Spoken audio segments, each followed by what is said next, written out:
Heavenly Father, Divine Mother, friend, beloved God, Jesus Christ, Babaji Krishna, Lahiri Mahashaya, Swami Sri Yukteswarji, beloved Guru, Paramahansa Yoganandaji, saints of all religions, beloved friend and guide Swamiji, we humbly bow to you all. O great Kriya Masters, guide our lives, and that we may use these practices, these teachings, to enlighten us, to awaken within us an ever-growing yearning for thee and a deeper understanding of our true natures. Om Shanti Shanti Shanti.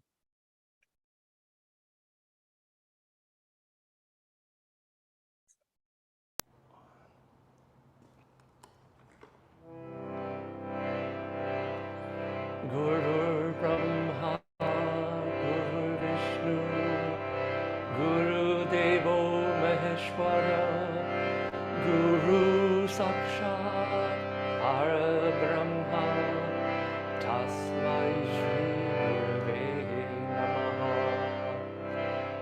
Brahmanandam Paramasukharam Kevalam Jnanamurtim Dvandvadikam Gagana Satrisham Tattvamashati Laksham Ekam Nityam Bimalam Acharam Sarvade Sakshibhutam Bhavatikam Trigunarahitam Sadguru Tvam Namami Tvameva Mata Chapita Tvameva Bandhu Chasaka Tvameva Tvameva Vidya Dravinam Tvameva Sarvam Mama Deva.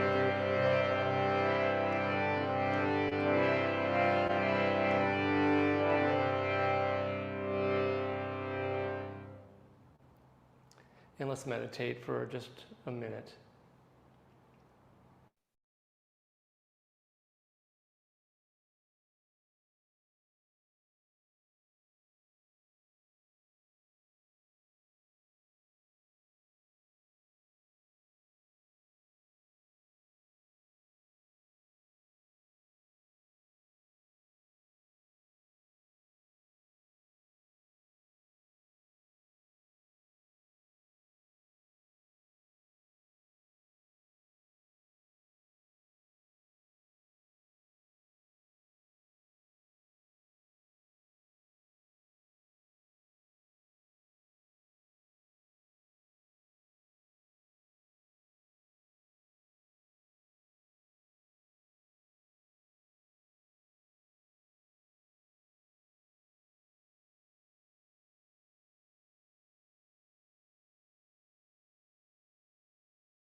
Om Shanti Shanti Shanti.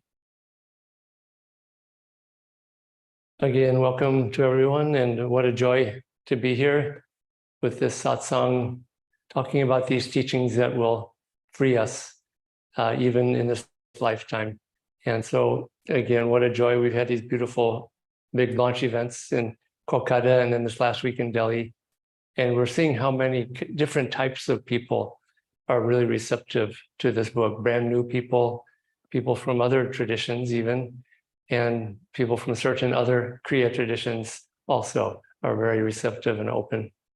So Lata, you'll have some comments here. And yes. So welcome everyone again.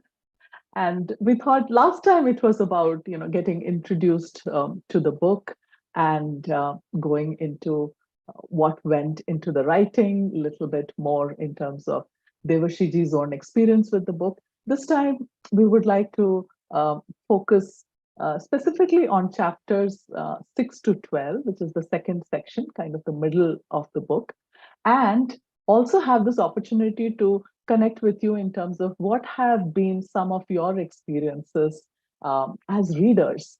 And I think that's a big advantage to have the author with us. So just given that it's a large audience, we invite you to maybe type in the chat box, how has been your experience with the book? What are some insights that really stood out for you? You could type in a few words or a couple of sentences, and it'll be good for all of us to see what are our fellow readers experiencing. So.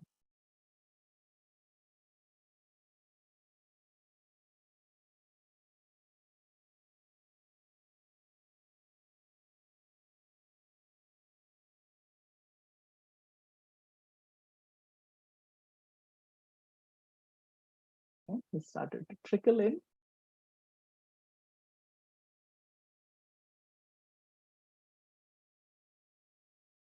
Sriram says every chapter starts with a quote from the AOY, and that's really wonderful. And Maribel says devotion is so vital. And Ashi says it makes Kriya come alive. It is so much more than just a technique. Yeah. And Sriram saying, and motivates us to read the AOY again. That's a good side effect. And Nan is saying, reading through a second time is like reading a first time, something new every reading. That's nice, Nan. You're on the second round. And Stephanie says, I love the feel of simplicity that makes it so readable. Yeah, isn't it beautiful? That's because I had some good editors helping me with the writing to make it clear and simple. So yeah, and it's just flowing in there. So we have to scroll up, and Chilia is also saying deeper attunement, insights, and awareness. And Vibha is saying bring it in our daily lives. And Mary says tuning into God as a feeling. Yeah. And Rebecca is saying, I have been very touched by the sweetness of the book. It is a very heart chakra. So, yeah, isn't it amazing how different of us are tuned into different aspects? And Roberta is saying, I'm remembering to first sit still in meditation. Yeah, that's a good reminder for all of us. And Mary says, this is a gem with the aspiration and devotion permeates every page. And Prem Inder says, I'm in the habit of underlining the important portions of the book. What I noticed at the end that the whole book was underlined. Wow. And Susan saying, wonderful renewal of my practice. And Lilavati says, it helped me to get back in touch with the subtle energy in the spine and has revitalized my Kriya practice. And Joanne says, the book is really helping me bring alive my practice. I've started Om Guru, it's wonderful. And Sheena says, the style of writing connects with the brand new people very well, inspiring them. And Sheena is also one of our teachers from home study, so I'm sure there's more to that observation. And Sandeep Goyal says, every line is quite inspiring. I like the example of choosing your destiny by the example of road crossing. Great examples from the daily life. And Sherry says, inspiring, excellent reminder of basic principles and new insights. And again, Susan says it's very heart-opening. And I think that's the theme running through the comments. And Kathy says, I was grateful for the reminder to offer each Kriya or other action as a devotional act. And Gurdeep says the examples motivate and make it more interesting. And okay, Bangalore A, I don't know who that is, tuning into the phrase divine magnetic ardor is what we need to attract God. Yeah, that was a key phrase we took from last time. And Anup says cosmic awareness mentioned in the book is what I am intrigued by. And I feel deeply drawn towards it as a practice of experiencing the self and the world around me. And Mary says, I found I could not read it quickly. There was so much to each line. I got much more from it when I slowed down and took time to reflect. And I think Devashiji mentioned this last time, that take your time to reflect and go slow with the book. So, and Divya says it's so inspiring and heart opening. Yogesh says importance of control of the reactive process. Yeah. And that's also a chapter today. And Swapna Lekha is saying, and opening up the pages at random, it just talks to you what you need to hear on that day. So beautiful. Thank you so much for how you are going on this journey with the book. And I'm sure this is very heartening for Devashiji also to know how his readers are experiencing his work. And yeah, there's more coming in. So Ramesh says it shines with a divine vibration. Yeah, thanks for that, Ramesh. And Preeti says, just when I thought my Kriya practice was settled, this comes along. And I hope it unsettles you in uplifting ways, Preeti. Okay, so and a little interesting anecdote we thought would be also to bring in one of our devotees. So I would invite Ashish to just come on screen and share his experience with the book. Ashish is a longtime Kriya Ban, and he also heads Ananda's publications.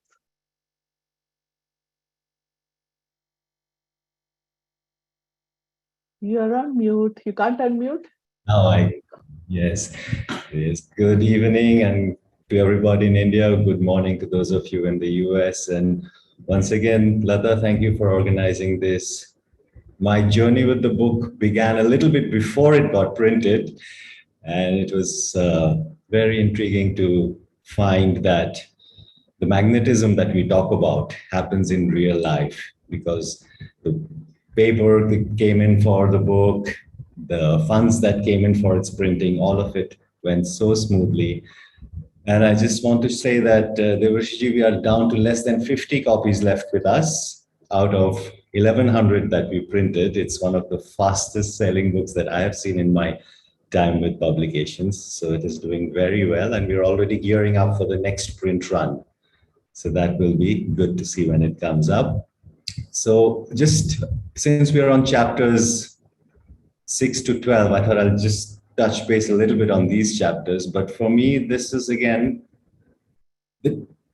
what we do between Kriyas, the time we spend not doing Kriya and yet be a Kriya yogi, was something so beautifully brought out in this book in so many, in just such simple ways and deep meaning.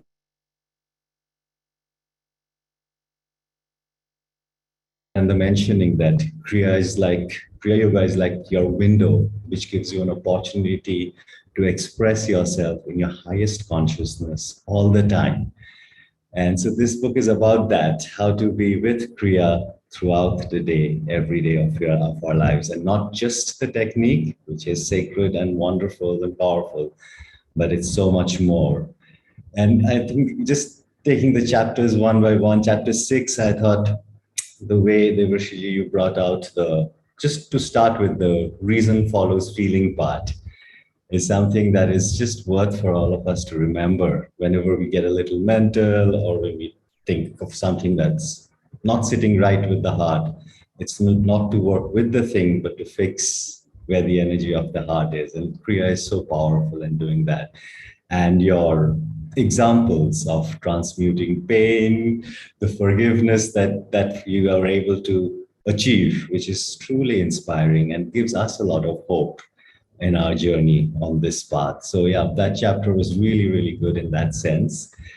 Chapter 7, I mean, if you come to that, each chapter has such a powerful start, that I must say. It just captivates you and say, oh, I want to know more about what's in it.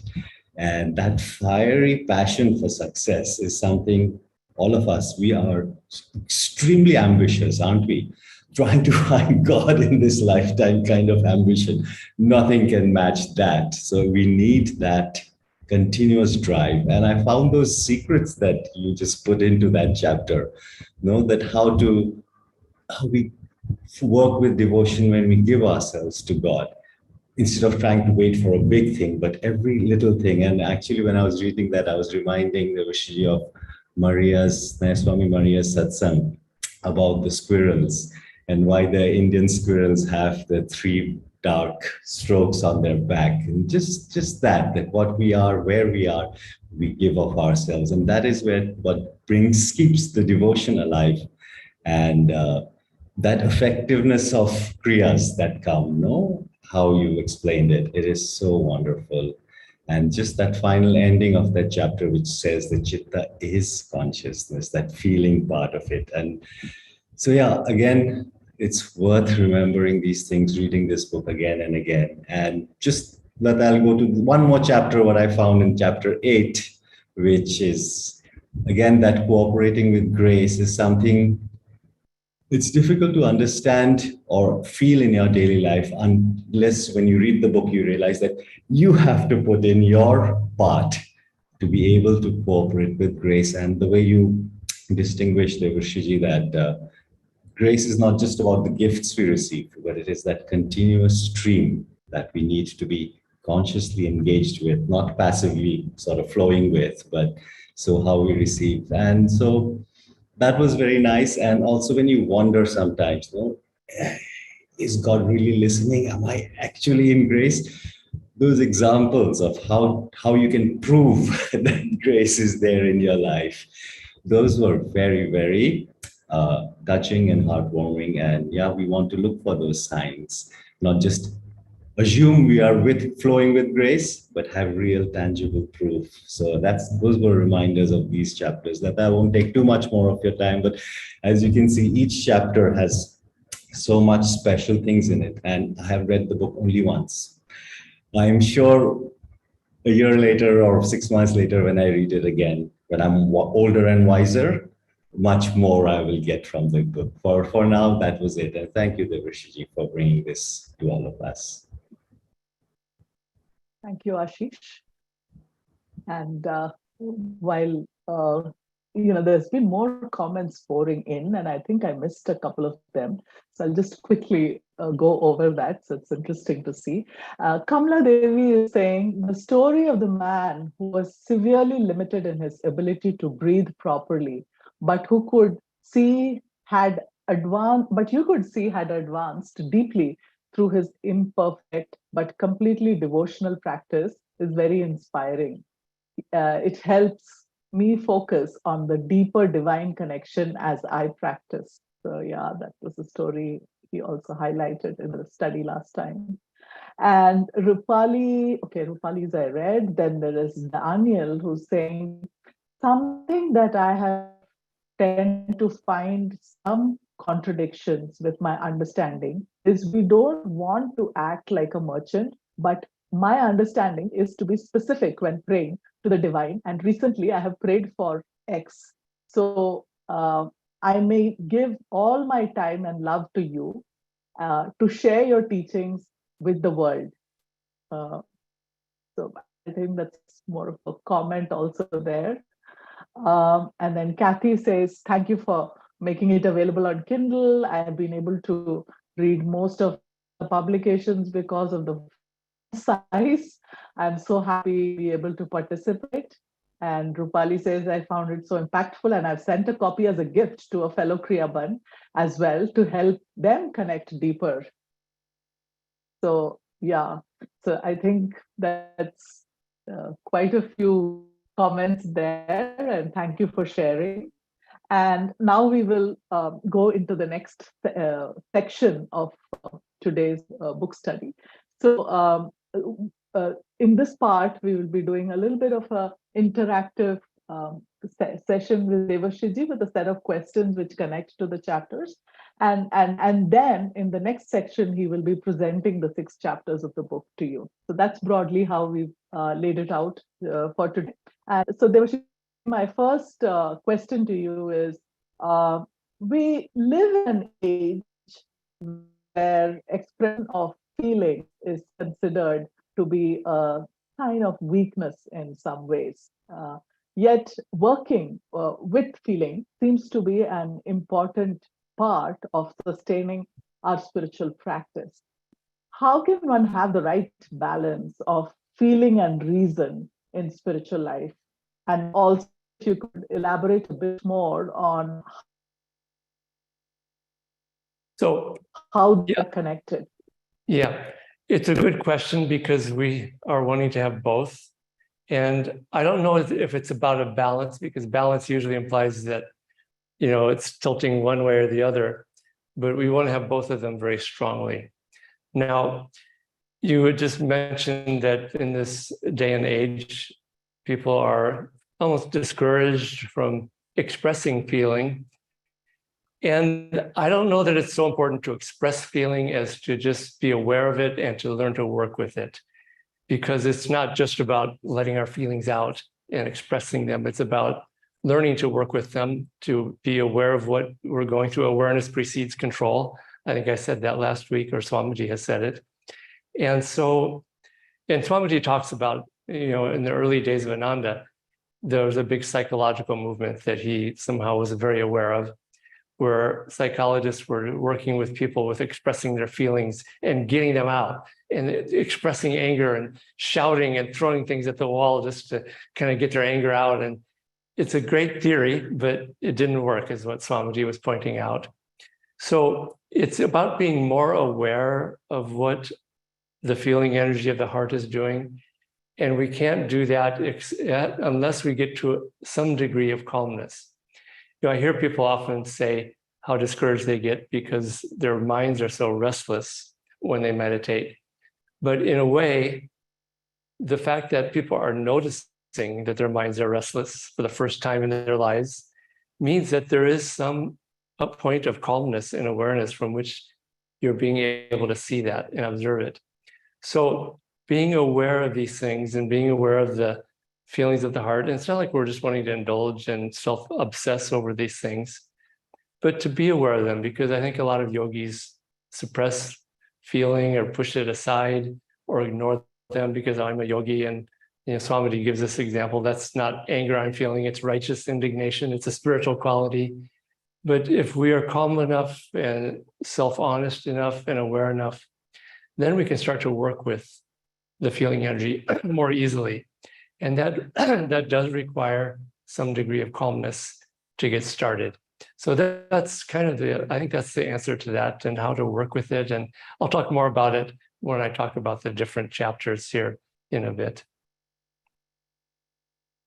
That's a helpful tip that, feels to be expressed, but in the right way. And it's not about just expressing them in ways that are powerful as we think in that moment when we go through emotional turmoil.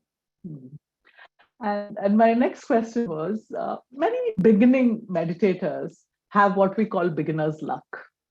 And with those kind of inspiring immediate results, they feel very uplifted, wrong, and then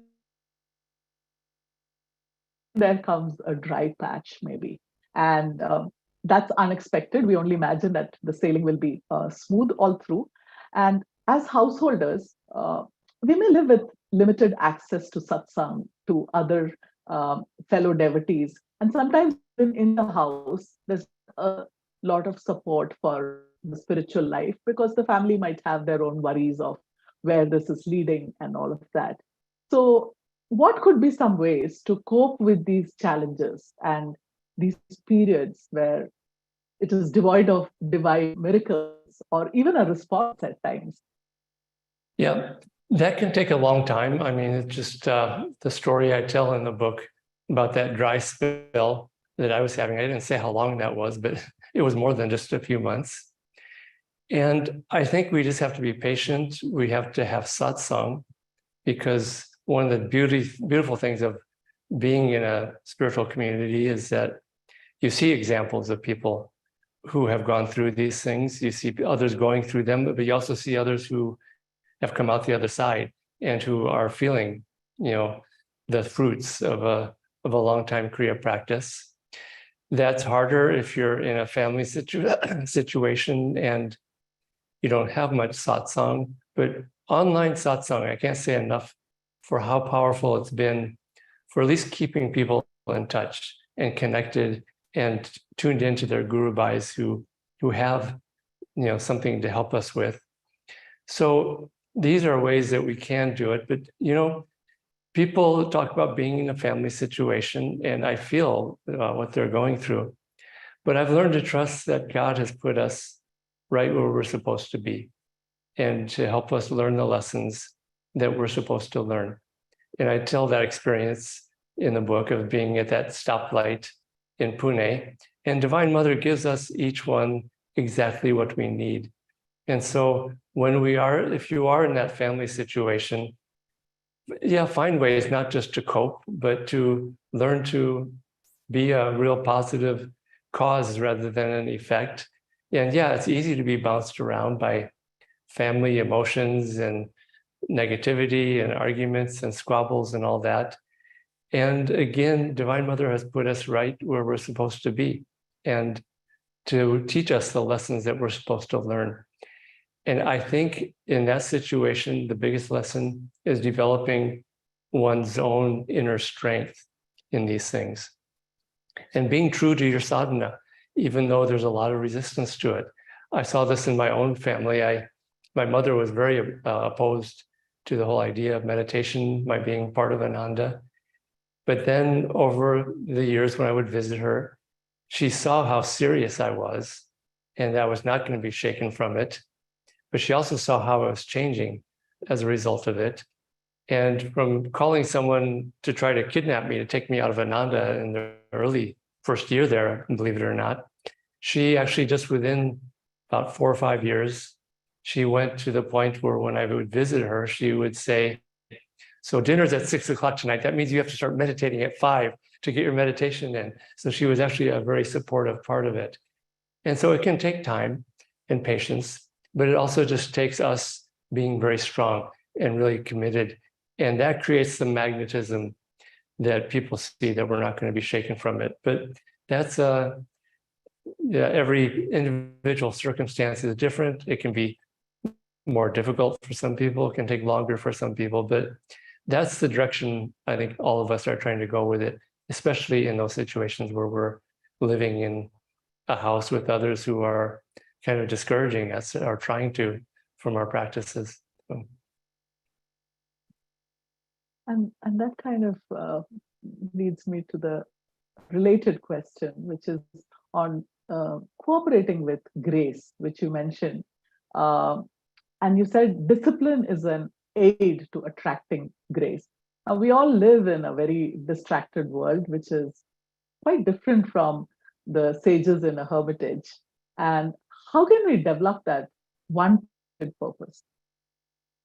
I talk about this in the book where people who have a strong passion, it's almost like they don't need to try to concentrate on being disciplined because they want to find God. They want to learn the musical instrument.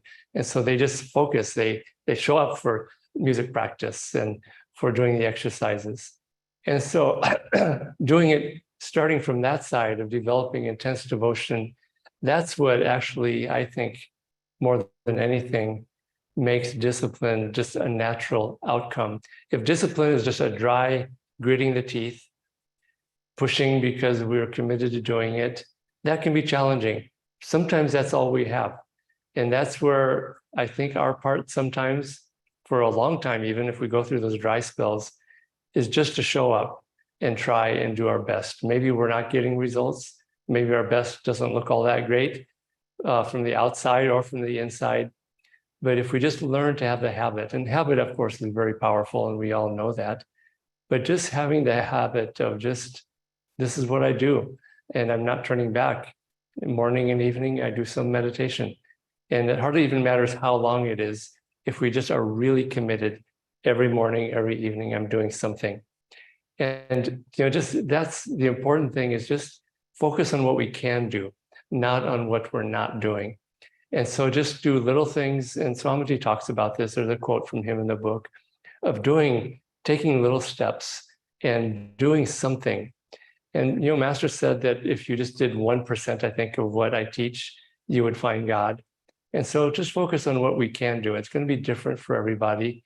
People hear of these long, disciplined meditators who meditate for hours a day, and not everybody can do that. They don't either have the karma or the life circumstances, but we can do something and just focus on what we can do.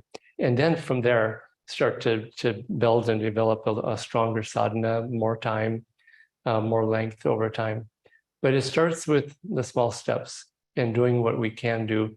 And then from there, building on the small successes and until we are doing a strong sadhana regularly every day. And that can take months, even years. So.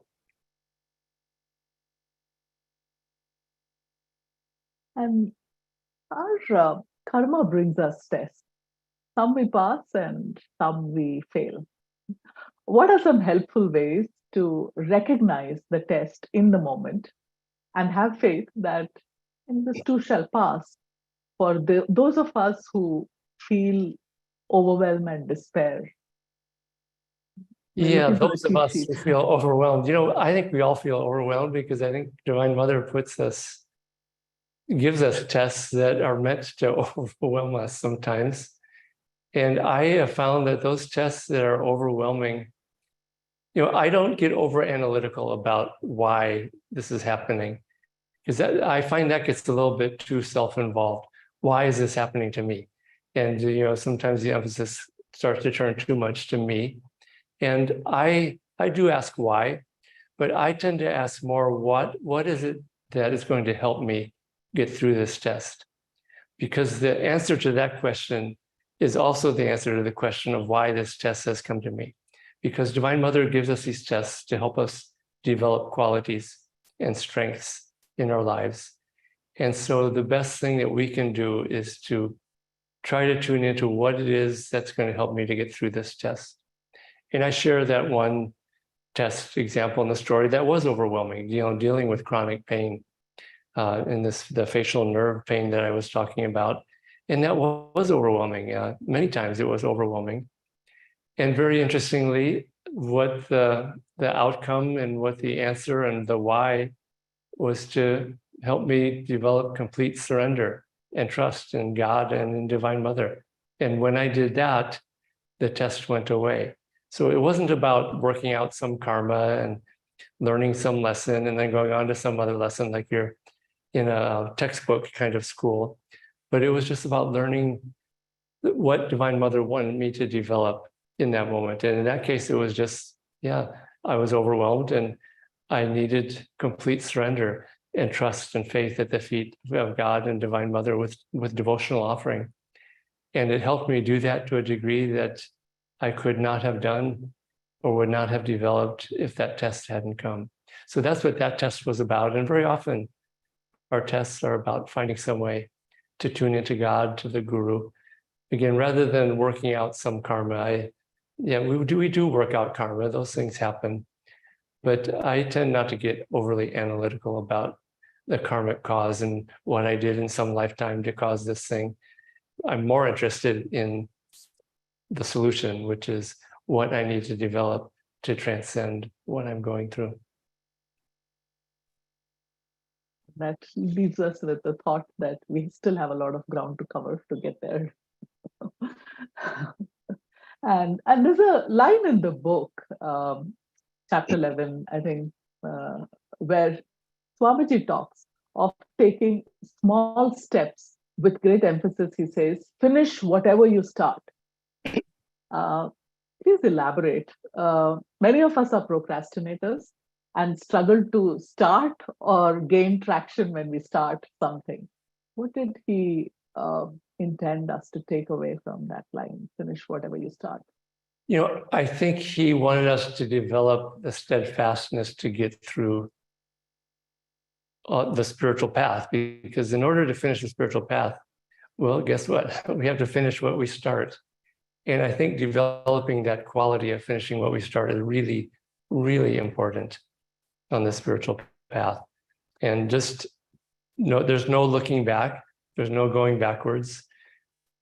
And I think just if we have the attitude of always moving forward and making forward progress, rather than trying to look at the finish line or how long it's going to take, that's really helpful. I saw this with our monastery. We bought this land 2.5 years ago, and then we applied for a change of land use to be able to build, and that took almost 2 years more. And we just got it in the last week or 2 weeks ago.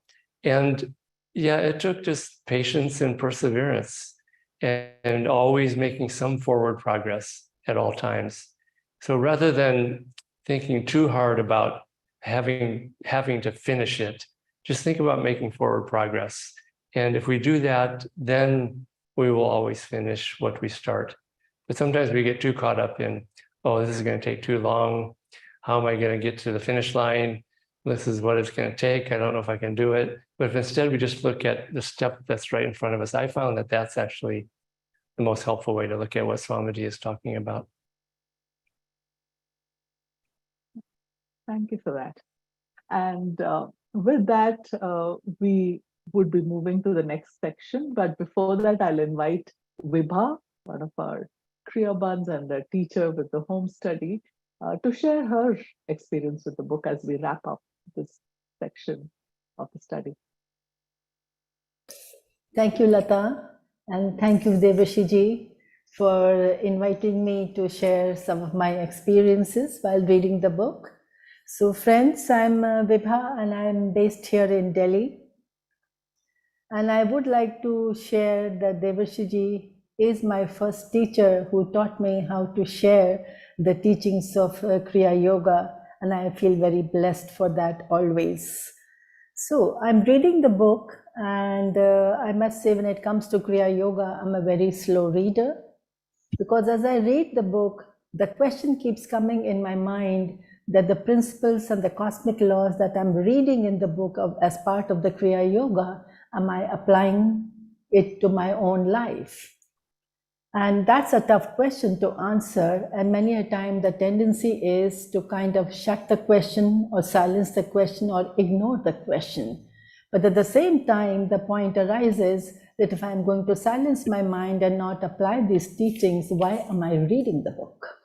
What's the purpose? If I'm not going to bring any transformation in my life, why should I read the book? So with this thought, while I'm reading the book, the very few things right in the beginning that Devarshi ji talks about the energy are the biggest connector of all, let us say, an amoeba and an earthworm and a plant, a human beings, animals. All of us are energy, and we are connected through that energy, all of us. So that was a big eye-opener for me when I came on the path, that is in 2005. And the second important point that is there is the awareness of the energy dramatically transforms or hastens our spiritual journey. It's a very important point. All of us have the energy flowing within us, but few of us are aware that we have an inner energy flowing within us. And that point right from the beginning attracted me very much, and I wanted to know more about the energy and feel the energy.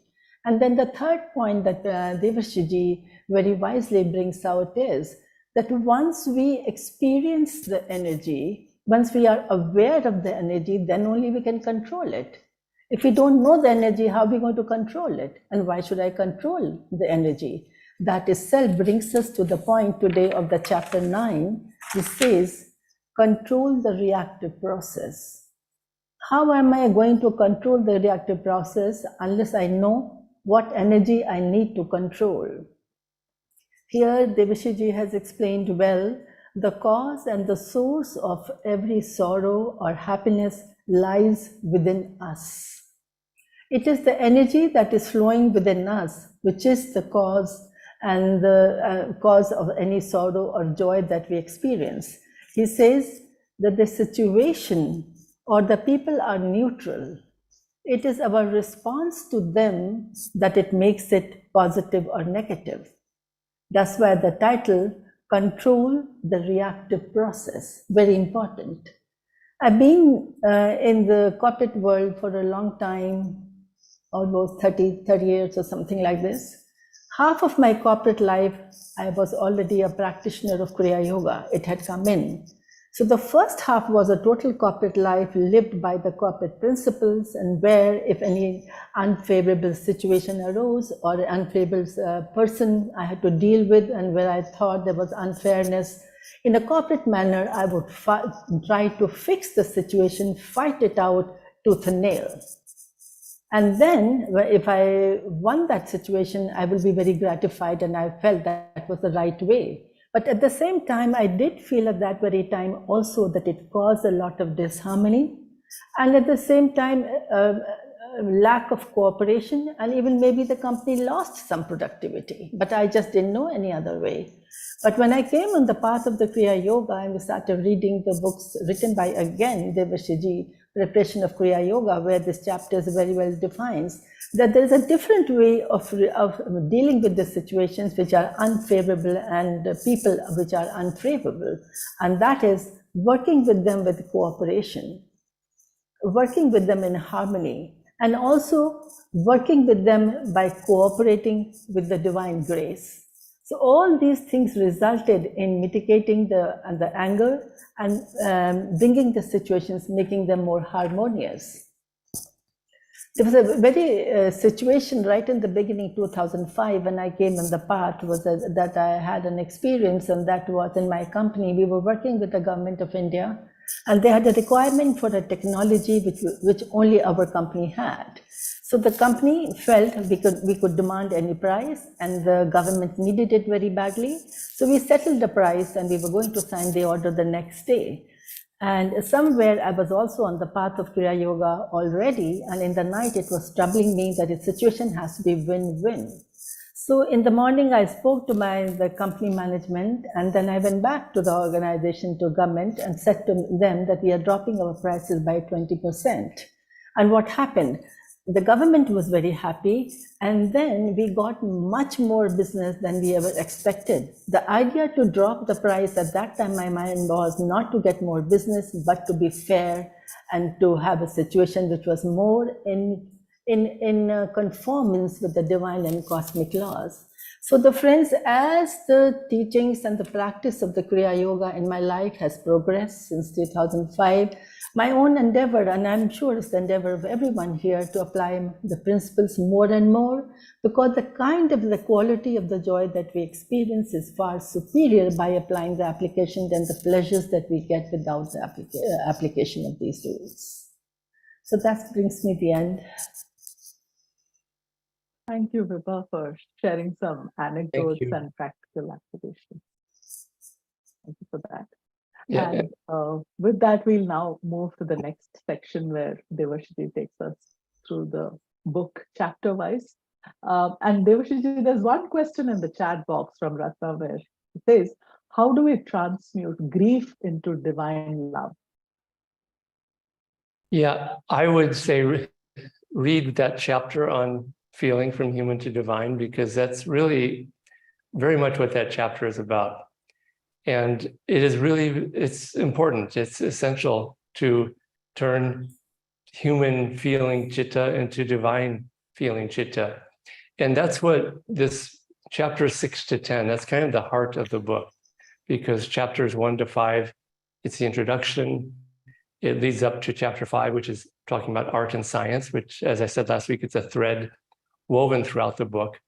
But chapters 6 to 10 especially get to the core of the art part of the spiritual path, not just the Kriya path or the Kriya technique. And it's about working with chitta, working with feeling. And this is the heart of the battle, literally, figuratively, in every way, because yoga is chitta vritti nirodha. Yoga is the neutralizing of the ways of feeling of the heart. And that's the battle that we're fighting, is learning to turn human feeling into divine feeling. It's the solution also. And I'll read this, the beginning of chapter 6. It's the excerpt from Autobiography of a Yogi, where Mahavatar Babati says to Lahiri Mahashaya, repeat to each of your disciples this majestic promise from the Bhagavad Gita. Even a little bit of the practice of this religion will save you from dire fears and colossal sufferings. And we think of, but I'll read how I start that chapter too, because it says it better than I'll say it right now. And I explain that inspiration, enthusiasm, devotion, intuition, all come from the uplifted feeling of the heart. The fear and suffering mentioned in the Gita stanza above also originate in our feeling nature, along with their brethren, sorrow, grief, worry, pain, regret. People often claim that fears and anxieties are only in the mind. In fact, they are of the heart. What we experience in the mind, in our thoughts, is the conscious expression of what is in our heart. As Yogananda put it, reason follows feeling. Agitated feeling of the heart is the root cause of all fear and suffering. And I italicize that because it's a really important statement in the book, because it gets to the heart of where the problem lies. Agitated feeling of the heart is the root cause of all fear and suffering. God, too, has been described by many stages as feeling, uplifted and pure feeling.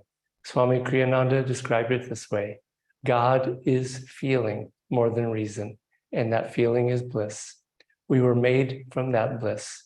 We find the same definition in the words of Adi Shankara, the reformer of Hinduism. God, he declared, is Sat Chit Anandam, in Yogananda's paraphrase, ever existing, ever conscious, ever new bliss. So this little section here, in some ways, is really, I wouldn't say it's the most important part of the book, but to read this and to really understand it and review it kind of gives the context for the whole book, because we really need to work with the feelings of the heart.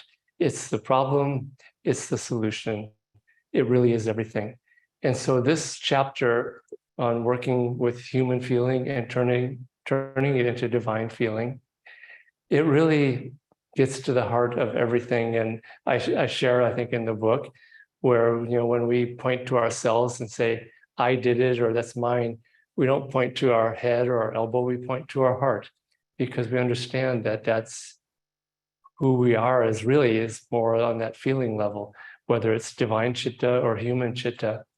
And we also share in the book, and this is really important because it talks about where we find God and how we find God.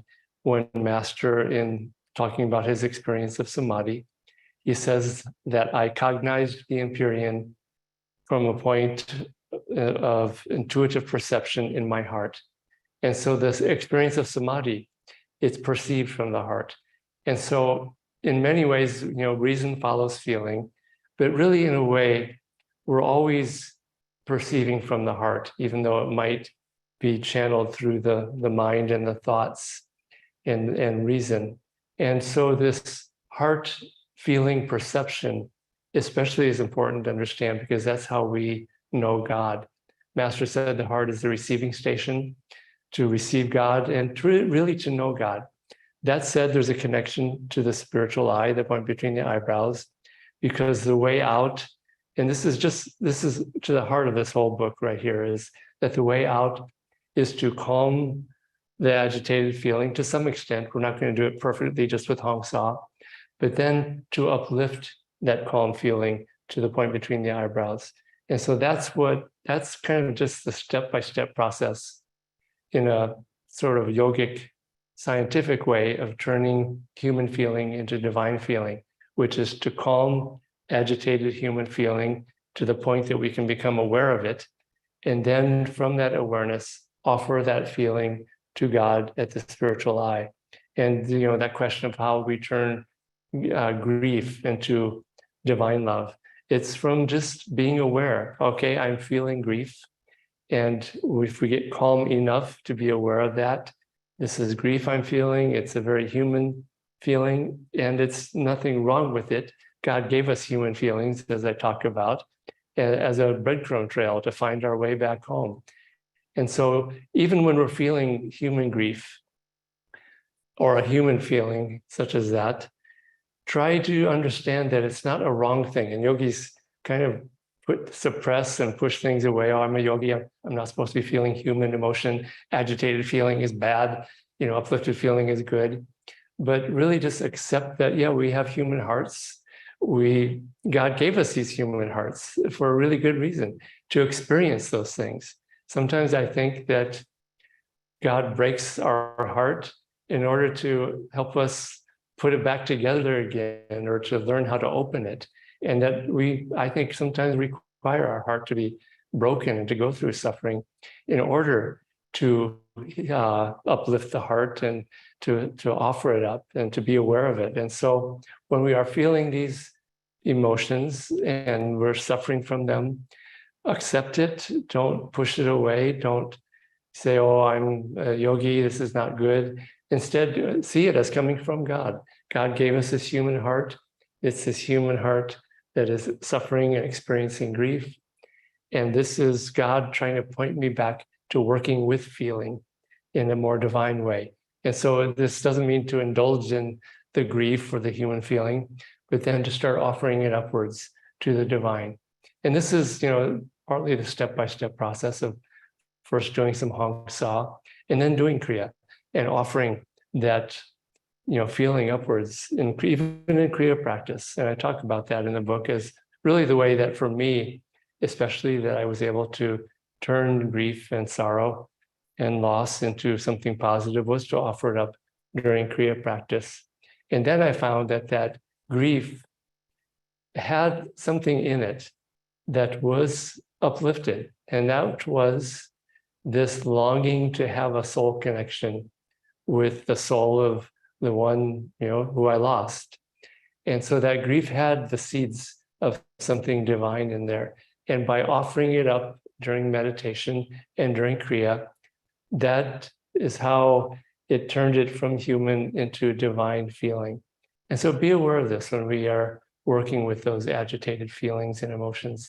And I think in some way you could apply this to all, negative feelings in a way. And so this really is the heart of how to get out of suffering and how to find the divine chitta, that divine consciousness of divine bliss. So that's why this idea in this chapter is so important to the book. And it's just really, it begins these 5 chapters or so of understanding this. And understanding this will really kind of open the doors to everything, including right action and working out karma and pure action, which I'll talk about in a little bit. So I'll read what ends that chapter 6, where Swamiji writes in Demystifying Patanjali, the main, indeed the only important thing on the spiritual path is to calm the emotions. Calm feeling is love, which unites the soul with God. Restless or agitated feelings, on the other hand, are emotions, disrupt our vision, and prevent us from achieving full acceptance that in our true reality, we are manifestations of the eternal stillness of God. And Swamiji doesn't say that very often, that the main, indeed the only important thing on the spiritual path is to calm the emotions. That's quite a statement for him to make. And that's kind of why this, he explains why this is so important to this book, to Kriya Yogis, to overcoming sorrow and dire fears and colossal sufferings, and to finding that divine aspect of feeling, which is divine bliss. And so the next chapter, chapter 7, is the fire of devotion. The autobiography of a yogi reading from that to begin the chapter is really, to me, it's an amazing 2 sentences. Master writes, the yogi offers his labyrinthine human longings to a monotheistic bonfire dedicated to the unparalleled God. This is indeed the true yogic fire ceremony in which all past and present desires are fuel consumed by love divine. Those 2 sentences, you could almost write a book on those 2 sentences. Master says that Kriya Yoga is the real fire ceremony, but here he's saying, by extension, that it's offering our human longings to the divine bonfire.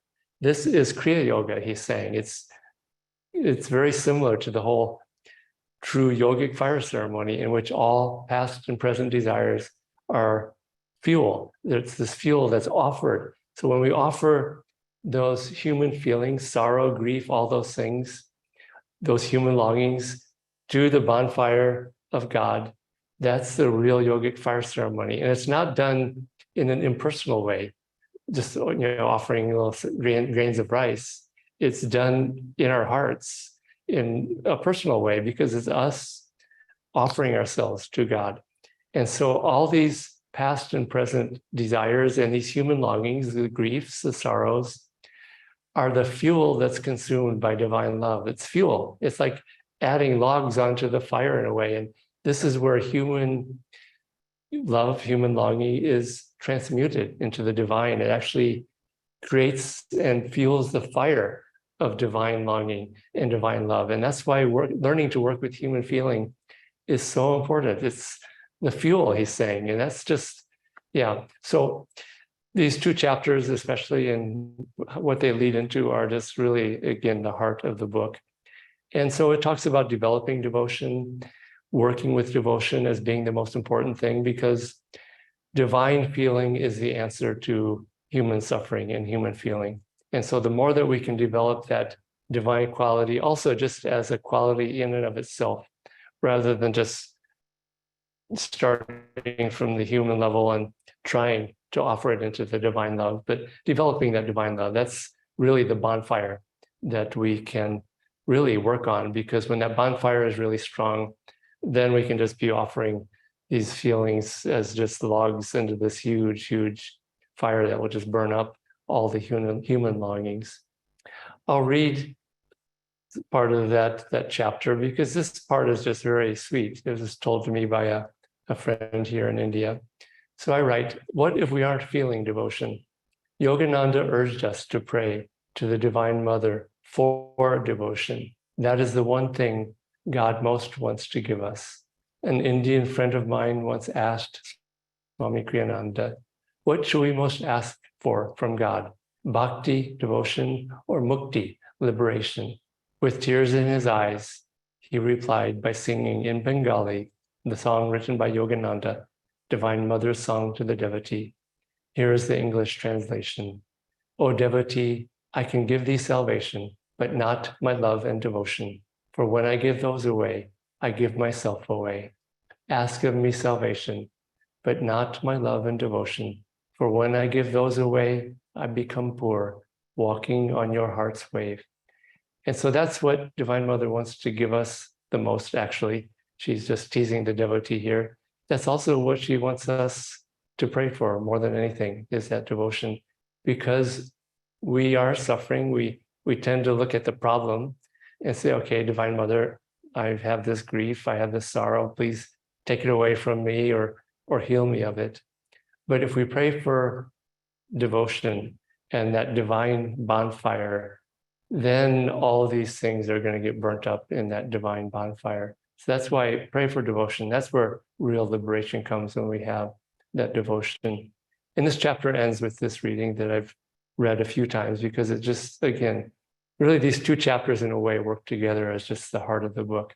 But it's from Essence of the Bhagavad Gita, where Swamiji writes, Chitta is more than an aspect of consciousness. It is consciousness. In man, Chitta is far more than the reactive feelings in his heart. It is deep intuitive feeling, which defines the very consciousness of self. In divine consciousness, Chitta becomes cosmic feeling, not that of the ego, but of the divine self, absolute bliss. So these passages from Master and from Swamiji in these two chapters, really just memorize them and really tune into that, because this is the heart of what causes suffering, what causes bondage, and it is also the answer. And it's what gets us out of suffering and bondage. And that's why these two chapters are just so important. Read and reread those two, if any, just to really get really set in this idea that we are working with human feeling. It's not bad, but we're trying to offer it up into divine feeling. And that comes from developing divine feeling of deep devotional offering in Kriya, in meditation, in everything that we do. So I'll go more quickly over the next few chapters, but this whole idea of those two chapters, 6 and 7, really is what leads into the next several chapters. In chapter 8, cooperating with grace. This is how we cooperate with grace, especially is working with this devotional energy in Kriya. Because what are we doing? We're offering our little self with devotional offering into God, and that's entering into this river, the swiftly flowing river analogy that I used to start that chapter. So I also talk about grace and right action as cooperating with grace. You know, Swamiji, I don't know if many people know this, not everyone does, I know. He wrote a book called Cooperating with Grace. And he wrote it more for a Christian audience because I think he was trying to reach them, but it was for us too. I know he shared it with Ananda people very often. And he talks in that book about how so many Christians, and he's only talking to Christians, but it's really all religionists and all practitioners. They go to church, they go to temple, they think they're holy because they do that, and then they come home and they yell at people, or they're just mean in other ways. And so really this is where Swamiji talks about how we have to live rightly to cooperate with grace. We have to practice kindness. We have to practice being good to people. We have to practice being selfless to people. Because if we meditate and then we get up and we're selfish and greedy, we're not cooperating with grace. We're actually working against the flow of grace. And this is where Swamiji talks about how every Kriya should be an act of devotional self-offering, because and I'll read that part. I understand now, this was after like 60 years of Kriya.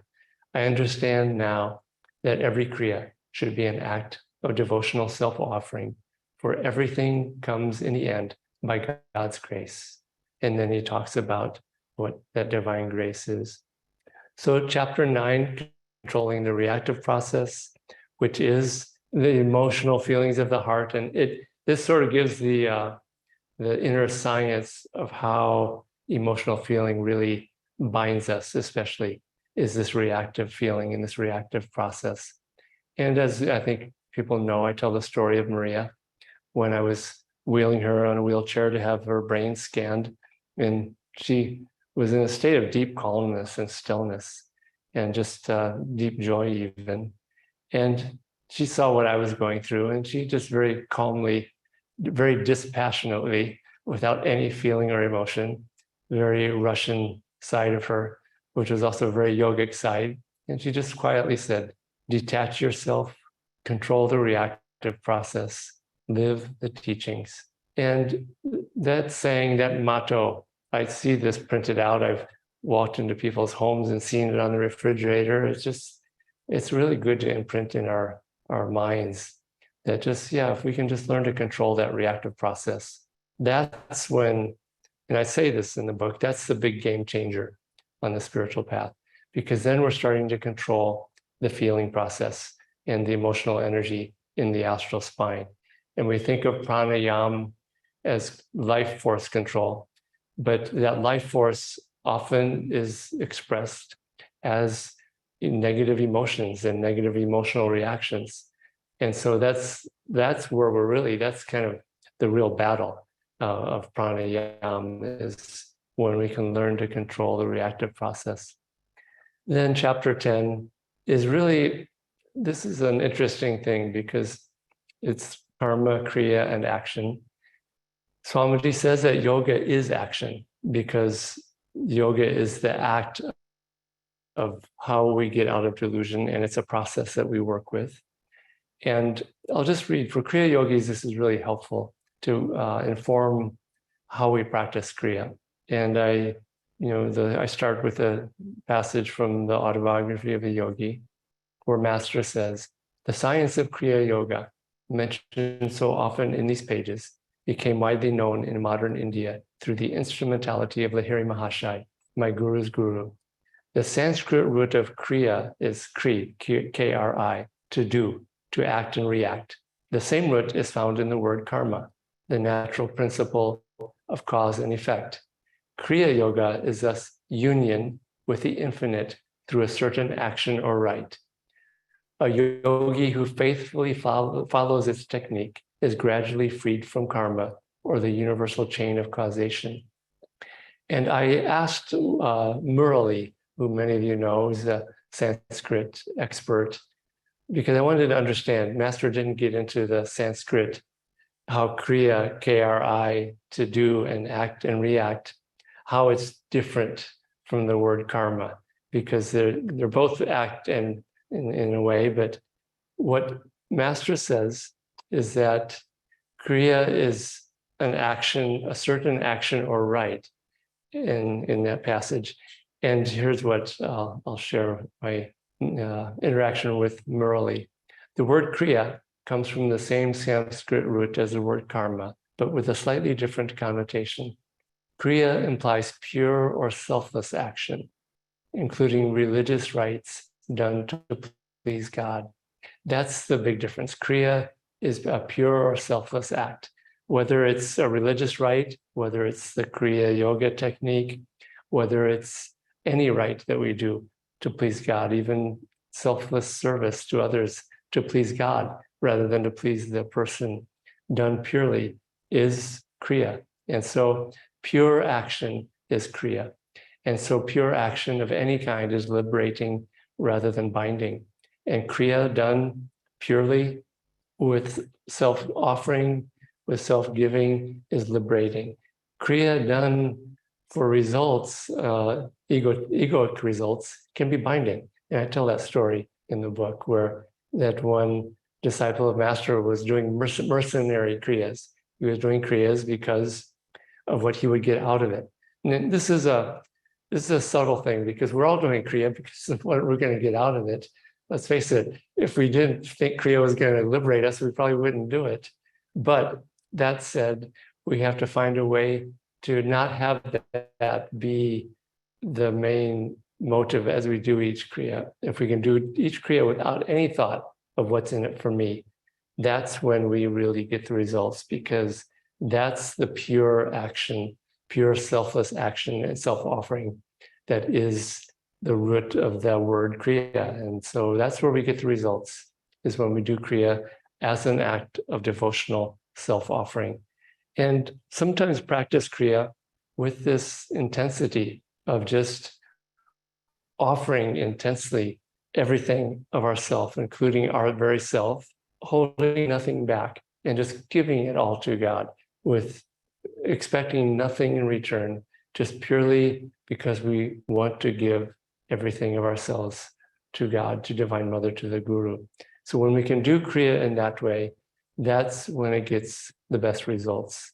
And this is where selflessness equals divine bliss and divine freedom. So when we can act selflessly in everything that we do and anything that we do, to that degree, we are free in that moment and in that action, and such actions are liberating. So this is part of just devotion too, is this whole idea of Kriya and karma and action. The next two chapters I won't get into. I think we'll have time for questions and answers, but it is about changing our destiny and how there's a lot of confusion around that. And someone appreciated this simple story of, crossing the street without looking both ways and getting run over by a car and thinking, well, that was my destiny to get run over, but it wasn't. We chose that destiny by ignoring common sense and not looking before we cross the street. And so we do choose our destiny by our actions, by our patterns, by the way we approach life. And it is a conscious choice. And then chapter 12 is talking about the goal, which is that divine union, which is the outcome of this whole process of devotional offering. When Maria was in her last days, Nayaswami Devarshi was talking to her, and he reminded her something he had told her some years before, that in a way, Kriya Yoga, and I don't think this is in the book, it's not, Kriya Yoga, when we do the Kriya technique, in a way it's practice for the final self-offering at death. If we have that total freedom at death of just having lived a life, yeah, we did some good things, we did some mistakes, we didn't do everything perfectly, but this life is yours, Lord, and I offer it all to you with no regrets, with just pure love, giving myself to you. When we, at the moment of our passing, can act with that degree of freedom, Jyotish said, we can be free, we can be liberated in that moment. And each Kriya, in a way, is practice for that, because every time we do a Kriya, if to the extent that we do it with complete self-offering, we practice it, we get better at it, we offer more and more, we learn how to do it. And then grace comes also at the end to help us take that final step. I share a cartoon sometimes of showing how we shouldn't act, but in a humorous way. It's a cartoon of Garfield the cat. And it shows Garfield kind of sitting behind a couch on the backside of the couch with his claws up in the air. And the back of the couch is just shredded by his claws. And Garfield is saying, everything I let go of has claw marks on it. And we need to learn how to let go of everything without trying to hold on or without having resentment, and just give it all to God completely. And Kriya is practice at doing that. And so is going to sleep at night. Nayaswami advises in offering everything into a bonfire and leaving no regrets and leaving nothing behind. And so act in this way regularly during Kriya practice. And that's how we practice for our final liberation. And that's how we get there. So Latha, you'll open it up for questions in the chat. People can ask questions and you can moderate and ask. Yeah. So Devarshiji, there were some questions from last time as well. So John Reed had submitted questions over email, and I'm going to take one of them. Some other parts you've covered in some ways. So he says on page 12, the increased energy of the new age will dissolve old rigidities. So he asks, where and how? Where and how? I think we're starting to see that, because higher energy, it melts ice, and then eventually it turns ice into vapor, boils the water and turns it into water vapor. And it's not just the pure energy that you see in the science of melting ice and then vaporizing it. It's also spiritual energy. So this high spiritual energy it's already doing that. You're seeing, a lot of the dogmatic religions, for example, they're fighting for their survival. They know that their days are numbered. And that's why a lot of these really dogmatic religions are getting stronger and just really doing everything they can. And it's kind of like the death throes of this old rigidities. Where else are we seeing it? I think we're seeing it in, even in our daily lives. The pandemic brought in a wave of energy, and people left their jobs. There was a mass quitting of jobs and people questioning their lives and questioning the form of the 9-to-5 job. And so we're seeing in little ways like that.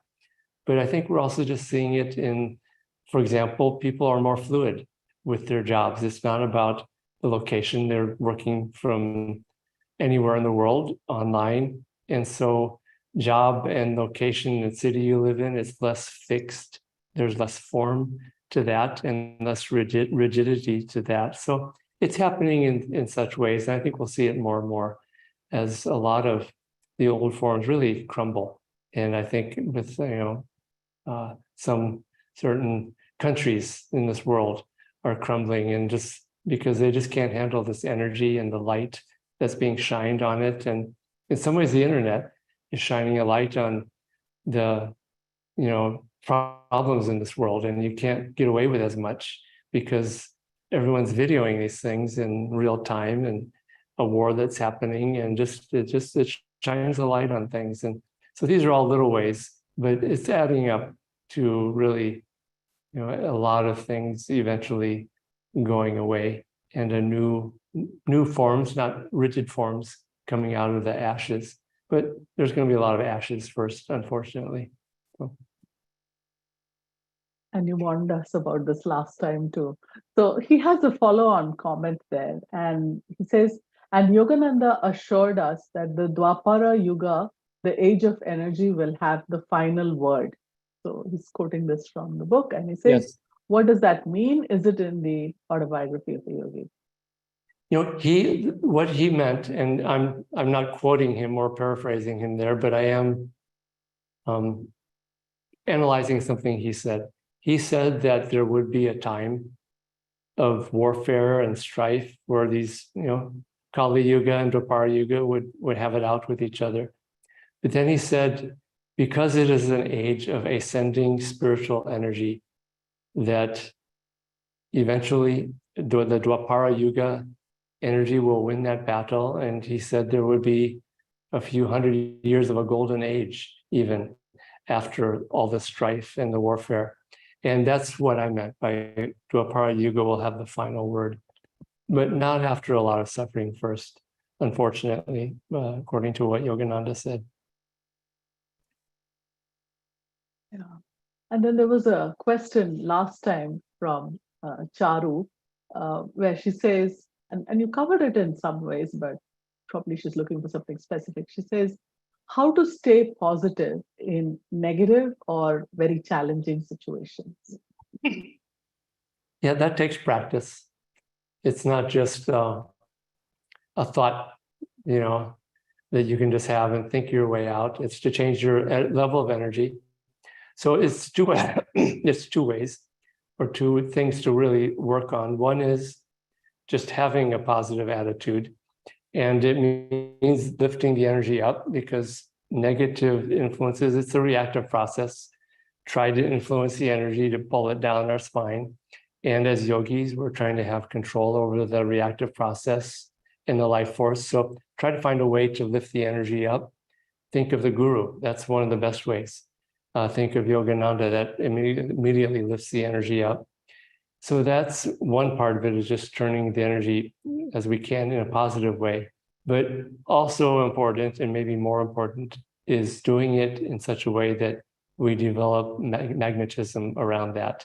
Because negative people and negative situations pull our energy down to the extent that they have more energy and magnetism than we do. And yes, negative people can have a lot of magnetic energy that can be very difficult to not be affected by it. And I think, some of us have seen this when you're around someone who is really having an episode of insanity. I mean, literally, not just figuratively, but going through an intense episode of going crazy with a lot of energy. It's agitating, because there's so much energy behind it, and so much uncontrolled energy, and thus a lot of magnetism in a negative way. So we have to work on our magnetism. Swamiji gives that technique of doing Om Tat Sat, forming a magnetic aura around yourself. And there are other ways. He also talks about a simple technique of, if someone is being negative towards you, that you can visualize making a cross of blue light with your thumb in between you and the person, and it reflects their energy back towards them, but in a kind way, he says, in a good way. And you do this with love, but with strength and with power and magnetism. And it sends their energy back to them in a way that helps them to see what they're doing and helps them to grow.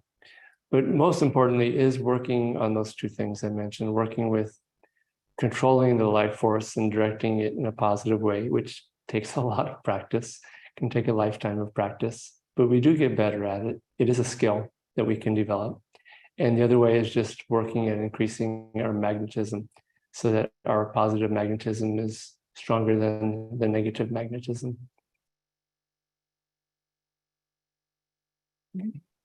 And then the next question, this was pre-submitted by Nayaswami Prisha. And she says, are there any ways you recommend to followers of a particular faith tradition to incorporate Kriya in their spiritual life, as contrasted to others who don't come from a similar background? I'm not sure I understand that. So practitioners of other faiths incorporating, can you read it again, please? Yeah, I kind of thought maybe, for instance, if we take two big religions, like how would you recommend it differently to Christianity or to Hinduism?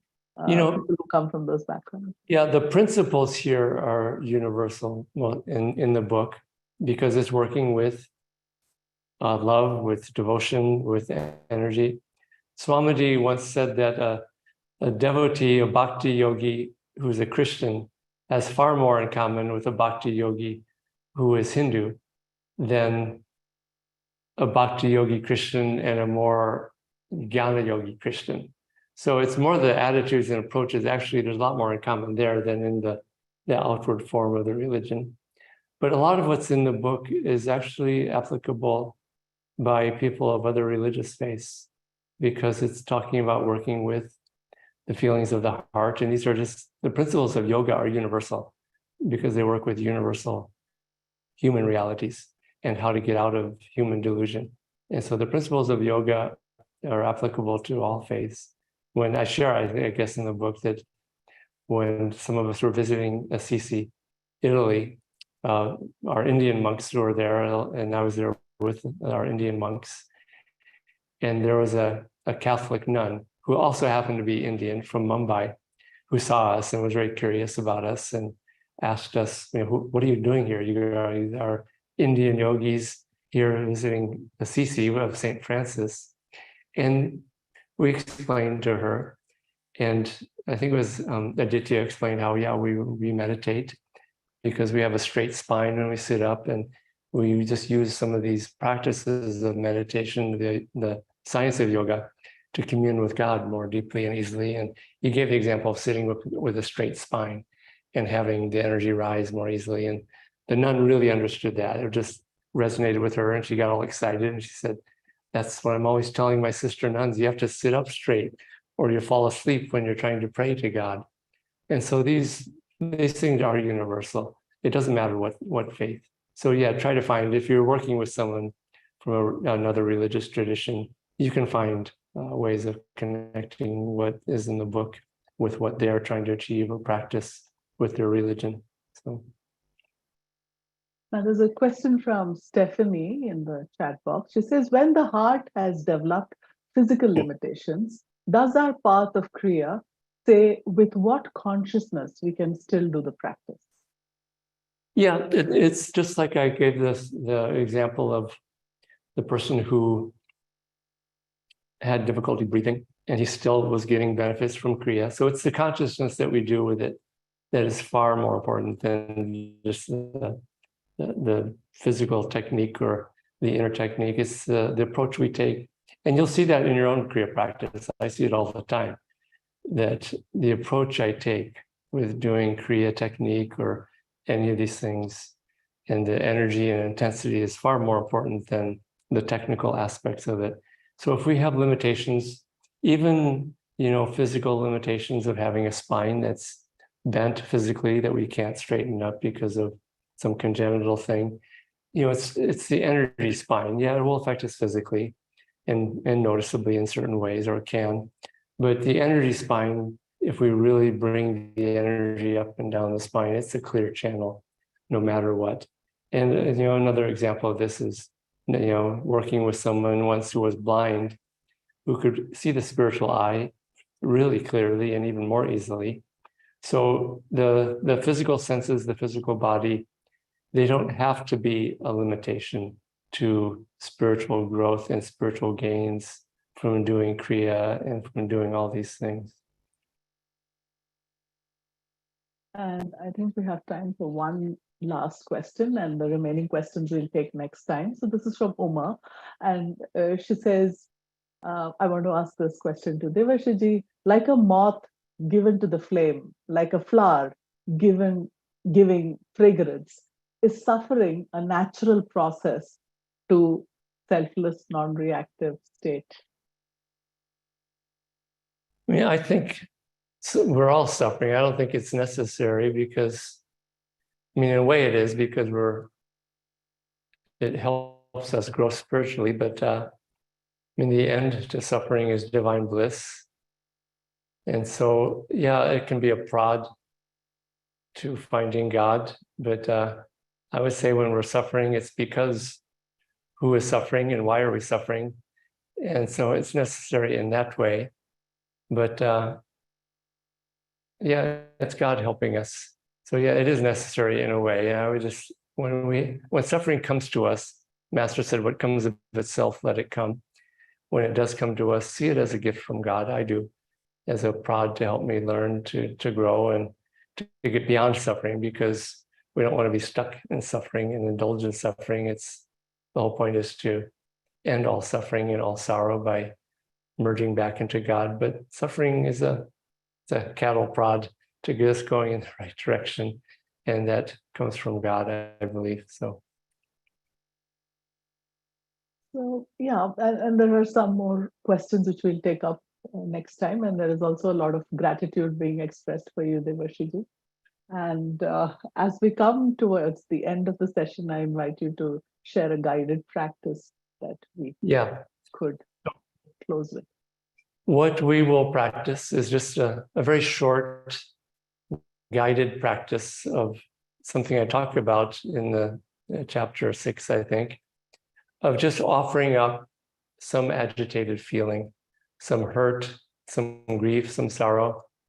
Sometimes it's better to start small, as I mentioned in the book, just to have the proof of concept rather than starting with something that's really big. But take something that's an agitated feeling of the heart. Let's close the eyes, gaze upward. Take a moment of stillness. Watch the breath for a moment.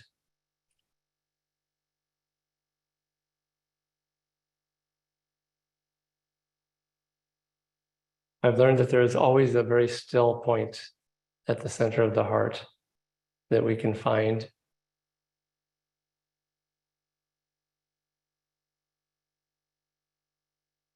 And from that point, tune into some agitated feeling that we have, a specific one, a hurt or a suffering or something that we just have difficulty letting go of.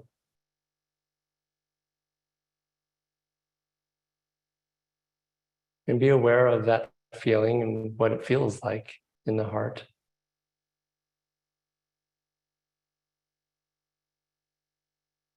And then offer that hurt feeling or whatever emotion is there with conscious awareness of that feeling, rather than trying to avoid it or to try to see it as unspiritual. Just offer it to God. The human heart came from God. Human feeling came from God. And so those hurts, even in a way, originated from God. And now offer them back, that feeling. Offer it up to the point between the eyebrows.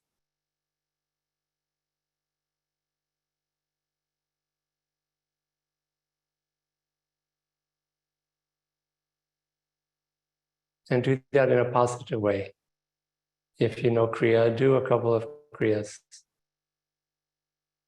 where you offer that feeling upwards with the inhalation in a positive giving. And with the descending current, feel the grace of God and the freedom from that feeling, or the higher octave of that feeling. Because there is a divine counterpart or high octave of each human feeling.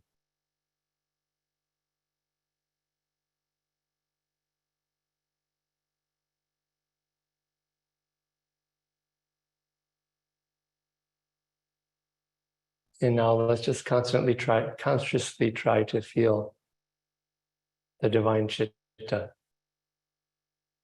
divine joy, divine love,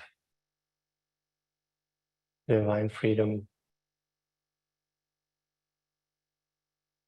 which is always behind human feeling as the very essence of feeling itself, this divine feeling.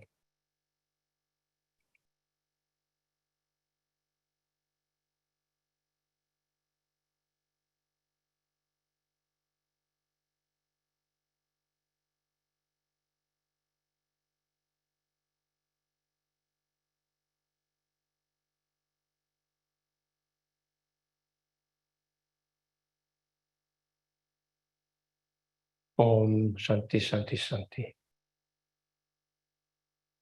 And we don't have time to really go more into that, but it gives a taste of how to work with that approach.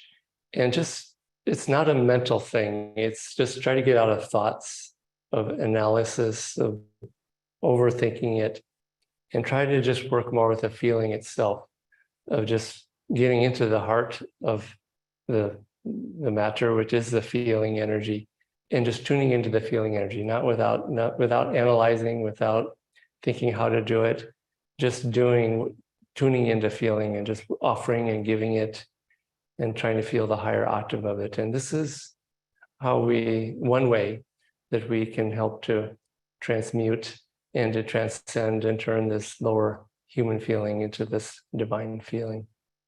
Oh. Thank you, Devarshi. And a big thank you to all of you. And with this, we now come to the last section, which will be next week on Wednesday, same time. And a good pre-work for that last section of the book study would be to read the remaining chapters and come back with your insights and questions. And we'll have a deeper experience of the book that way. So see you next Wednesday, same time. Okay, thank you, Lata. Thank you, everyone, for your interest in these deep teachings and the willingness to work with them and go deeper into them. It's such a joy to share this and to experience it together, because it's all of us doing it together, really, in the end. So thank you. Thank you.